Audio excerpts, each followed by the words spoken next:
Collègues, la parole est à monsieur Pierre-Yves Collombat pour le groupe CRCE.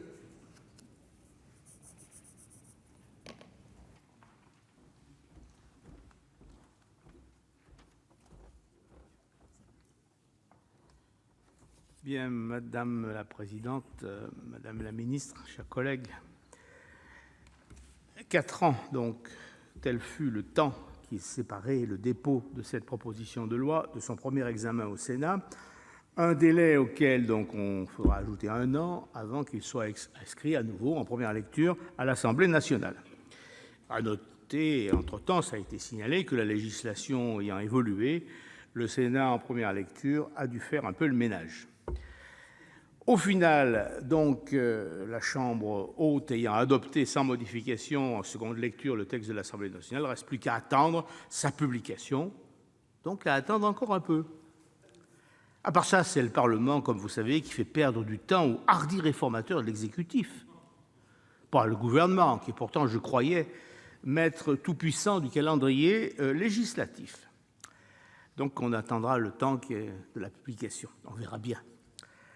N'entendant pas allonger donc cette longue méditation consacrée à un texte dont la portée reste quand même limitée, même s'il est très utile, je me contenterai de rappeler la position d'abstention de mon groupe telle qu'elle fut d'ailleurs exprimée en première lecture. Abstention parce qu'on ne peut pas être en désaccord avec beaucoup d'aspects de ce texte, comme tout ce qui concerne la simplification. C'est vrai que la situation est quand même un peu ubuesque. Bon. Les assouplissements réglementaires qui sont prévus par donc, la nouvelle loi. Par exemple, donc, à l'article, ça a été dit tout à l'heure, l'auteur de la proposition de loi en a rappelé.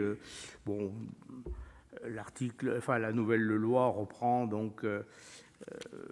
permet beaucoup plus de souplesse dans les décisions de faible portée, qu'il s'agisse des réunions du conseil d'administration pour une consultation écrite ou pour permettre donc des délégations à un des membres plutôt qu'à ces conseils divers.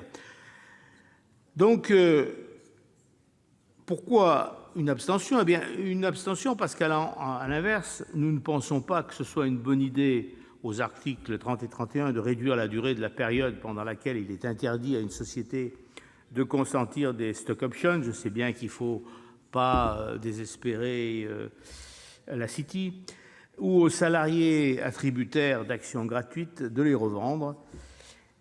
Autre bonne idée, à l'article 47, de raccourcir pas très bonne idée, raccourcir le délai durant lequel un commissaire aux comptes ayant réalisé une mission au sein d'une société ne peut être désigné pour établir un rapport sur la création d'actions de préférence. À l'heure où on chasse les conflits d'intérêts, il vaut peut-être mieux limiter les élans dans ce type d'opération.